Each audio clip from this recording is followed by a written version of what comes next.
The rain came down in heavy, unrelenting sheets, blurring the streets of Detroit into a watercolor haze. Eleanor Hart gripped the steering wheel of her sleek BMW, her knuckles pale against the leather. The dashboard glowed with warnings: low battery, system failure. Before the car sputtered and died on a deserted side street, she slammed her palm against the wheel, frustration bubbling up like a storm inside her.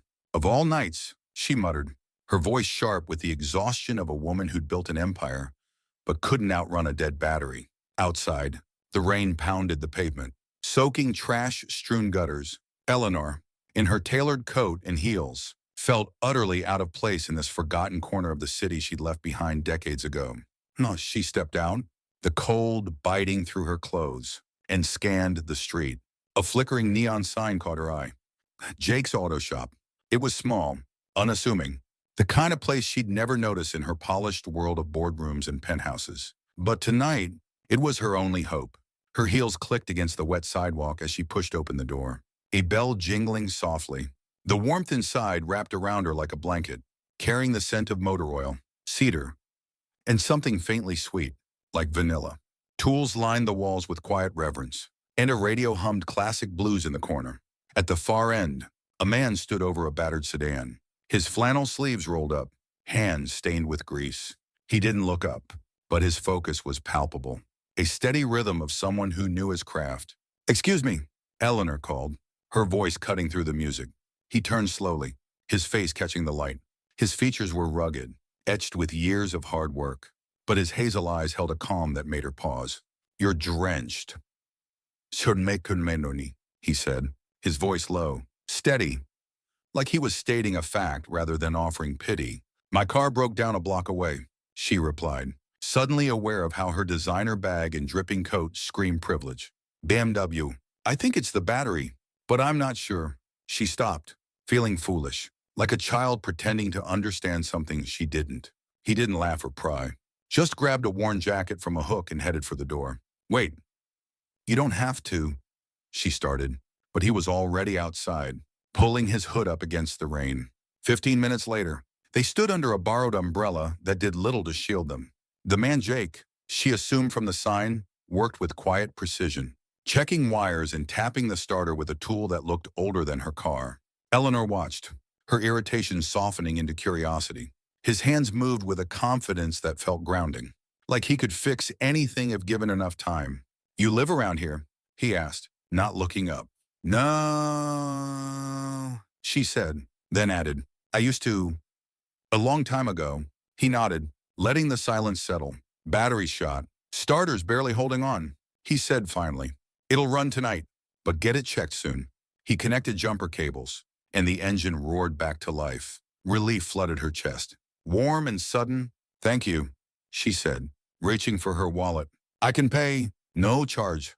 "Dikin, he replied, closing the hood. Rain dripping from his jacket. Didn't take long. She hesitated, fumbling through her bag, but he shook his head. "Keep jumper cables next time." His tone was gentle but firm. No room for argument. Then she saw it, a flash of silver on his left hand as he wiped rain from his brow. A wedding band, worn and scratched, not new but cherished. Something stirred in her, a pang she couldn't name. Intrigue, maybe, or disappointment. She told herself it didn't matter. He was just a mechanic. But as she met his gaze, she saw more than a man who fixed her car. She saw a story, one he wasn't ready to tell. "Drive safe," he said. Turning back toward the shop, Eleanor climbed into her car, the heater blasting, and glanced in the rearview mirror. His figure disappeared into the mist, the shop's light flickering once before fading. She drove home to her sleek downtown loft, but Jake's quiet strength lingered, stubborn and unshakable, like the scent of rain on her coat. The next morning, Eleanor sat at her glass desk, staring at a flood of emails, mergers, contracts, a charity gala she was expected to attend. Her assistant's voice crackled through the intercom. "Lunch with the mayor at noon, and the gala's tonight. Black tie." Eleanor's fingers hovered over her laptop. Then she closed it.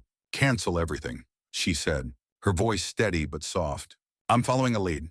Her assistant paused. "Everything, yes," Eleanor replied, already reaching for her keys. Jake's shop looked no different in daylight, its sign still flickering.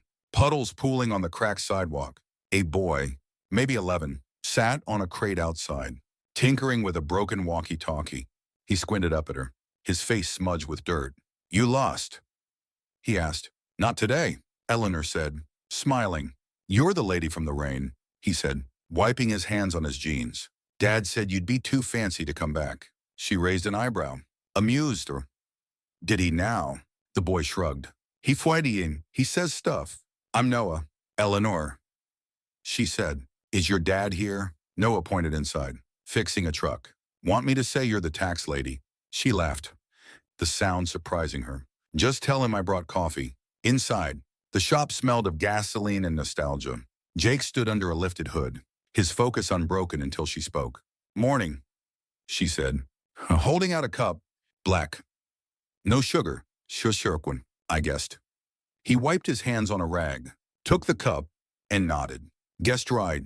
"Serious, the sounds right." Silence fell. Not awkward, but curious. Like they were both testing the air. He sipped the coffee, then met her gaze. "You don't seem like the small talk type." He said, "I'm not." She admitted. "So why are you here?" Her polished excuses, business proposals, charity pitches, faded. The truth slipped out instead. "I saw your ring," she said, her voice softer than she meant. It felt unfinished. Jake's eyes flickered, not with surprise, but with something deeper, like she'd touched a nerve he hadn't expected. "It's not Tony 1M11, he said, glancing at the ring. "But not everything needs to be." She didn't push, instead letting her gaze wander. A workbench held framed photos, a woman with warm eyes and a crooked smile, Jake beside her, and a younger Noah. Next to it, a crayon drawing of a truck with wings. "Your wife?" she asked quietly. He nodded. "Lalo, Marcia Surin Mash. Cancer. 6 years ago." Her chest tightened. "I'm sorry." He gave a half smile. She used to draw stars on Noah's lunch bags. He started adding wings to everything after she passed. Eleanor's voice caught. "I drew cages when I was a kid." Tearing," she said, the words spilling out. Felt safer that way. Jake looked at her, really looked, and she felt exposed but not judged. "Not too much," he said when she apologized. "Just unexpected." She left soon after, promising nothing but feeling everything. Noah's voice echoed as she walked away.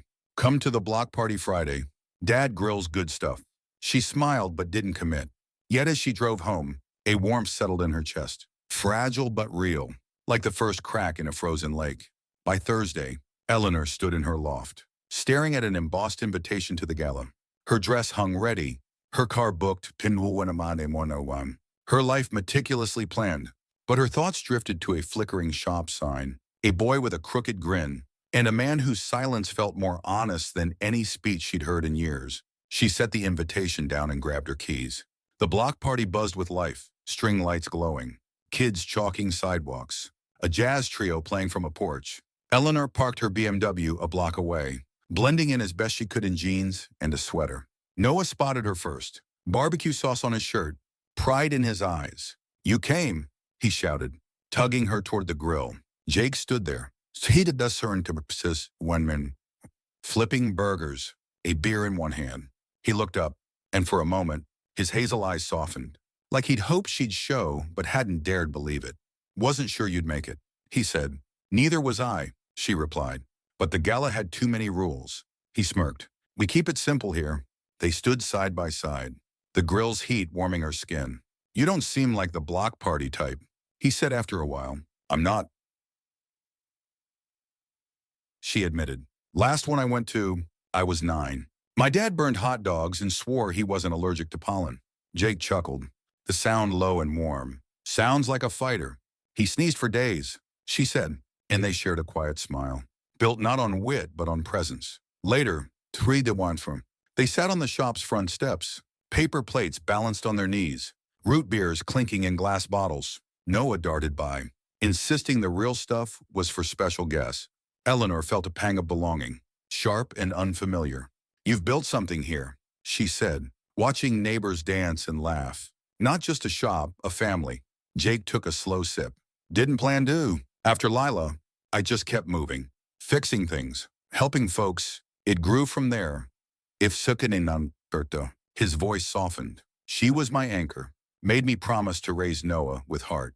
Not just money, Eleanor looked at her hands, her nails still manicured but her heart less guarded. I think I've done the opposite, she said, the confession heavy but freeing. Jake didn't reply, just let her words settle, and that silence felt like trust. As the night wound down, Noah called her over. Come see my project tomorrow, he said, eyes bright. I might or, she said, smiling. You will, Jake said, his tone teasing but sure. She laughed, not because he was right, but because she wanted him to be. The next morning, Eleanor arrived with pastries and Jake's coffee. Black and unsweetened, Noah greeted her with a grin, snatching the box. Don't eat them all, she warned. No promises, he shot back, already digging in. Inside, Jake worked on a wooden frame, his hands steady but his eyes warmer when he saw her. You didn't have to come, he said. Neither did you. That night in the rain, she replied. He motioned to a stool, and she sat, watching him adjust tiny screws. Noah's science project, he explained. One solar-powered car. No kits, just scraps and glue. She smiled. Sounds like my board meetings? Plenty of scraps. No glue, he chuckled, and the ease between them felt like sunlight. Her phone buzzed, a reminder of a board meeting. She silenced it. But Jake noticed. You always shut the world out like that, he asked, no judgment in his tone. Her chest tightened. You think I should have taken it? He shook his head. I think you're figuring out which world feels like yours. His words landed like a truth she'd never voiced. Lilianam Armenia the Susun, he said, used to tell him to claim moments, not wait for them. Eleanor stepped to the open garage door, the breeze carrying the scent of grass and lake air. I built a life where every answer had to come from me, she said. Even silence was scheduled. You can change that, he said. She turned to Betsuwan. Can you? You still wear the ring? The question hung between them. Bold and raw, Jake froze, then looked at his hand. Taking it off doesn't mean I stopped loving her, he said. Keeping it on doesn't mean I haven't healed. She stepped closer. Then why does it feel like a wall? His eyes met hers, steady but open, because it is. But it's not to keep people out. It's to remind me who I promised to be. Before she could respond, Noah burst in, holding a yellow wooden car with red wings. It works, he shouted. Outside, they set it in sunlight, and it rolled forward. Wobbly but alive, Eleanor knelt beside Noah, her eyes on the car. I know how it feels, she whispered, needing a push to start but moving on its own. Jake's gaze softened, and she saw something shift. Not just warmth, but an invitation. She turned off her phone completely. He noticed, and his faint smile said enough. Free, Mum. That evening, Eleanor joined a neighborhood fundraiser at a small park. She brought a peach pie, baked from her mother's recipe, the crust imperfect but made with care. Noah waved her over, and Jake, behind the grill, looked at her with quiet gratitude. Didn't peg you for a baker, he said. Grief and butter make a good team, she replied, and his smile felt like home. They ate on folding chairs, Noah buzzing around, showing off his car. He's a good kid, Eleanor said. He's the best part of me, Jake replied, his voice thick with pride. She hesitated, then shared a piece of her past. My dad used to fix radios for neighbors. Said fixing things was his way of praying. Jake nodded. Sounds like a man worth remembering. Later, Haflarkin Hebinon, Sormanter. Jake admitted he'd looked her up. Noah said you seemed important. He wasn't wrong. She braced for judgment, but he just sipped his lemonade. You're a billionaire. I am, Dr. Himon, she said. Didn't tell me. You didn't ask. He considered that. Fair enough. She exhaled. Relieved. I didn't want it to matter. It doesn't, he said, and she believed him. As the sun set, an older neighbor teased her about her fame, but added, we measure folks by how they show up. Eleanor smiled, feeling seen not for her wealth but for her presence. The next morning, Noah showed her a shoebox of memories, Lila's photos, letters, a pressed flower. He handed her a folded note Lila had written for Jake. Unopened until now. Read it, Noah said. Eleanor's voice was steady but tender. Jake, and if you're reading this, I'm gone. You gave me a life full of love. Now live, Woodyin. Don't let grief be your home. Love again. Laugh again. I'll be in Noah's smile, in every kind act. I see you always, Lila. Jake sat, eyes glassy, hands folded. I didn't think I was ready, he said. Noah took his hand. You are now Nesrina Rika Sharma. Eleanor refolded the letter, her own eyes misting. She sounds like someone I'd have loved. Jake smiled. She'd have loved you, especially the pie. Weeks passed in a rhythm Eleanor hadn't known she craved. Mornings with coffee on Jake's porch, afternoons with Noah's inventions, evenings with neighbors who welcomed her without question. One day, Jake handed her work gloves for a shed rebuild. Benefits, she teased. Splinters and humility, he said. And they laughed. It birin on an oransum, hammering boards under a late summer sun, sitting on a bucket, sweat on her brow. She felt alive in a way her corner office never allowed. You didn't have to stay, Jake said later, his voice soft. But you did. She looked at Noah, now running a lemonade stand. I was waiting to be needed for more than my checkbook, she said. One evening, after a cleanup, jazz filled the park, and Jake asked her to dance. She laughed. Nervous. I haven't danced without a choreographer in years. He extended his hand. Just feet and heart. They swayed on patchy grass, neighbors watching with knowing smiles. It wasn't grand, but it was real. Later, on a truck's tailgate, Jake admitted he hadn't danced since Lila. She made me promise I would when I was ready. Are you me or shurkatarditurant? Eleanor asked. For the first time, it didn't hurt, he said, and her heart swelled. That night, Jake took off his ring, not with fanfare, but with quiet resolve.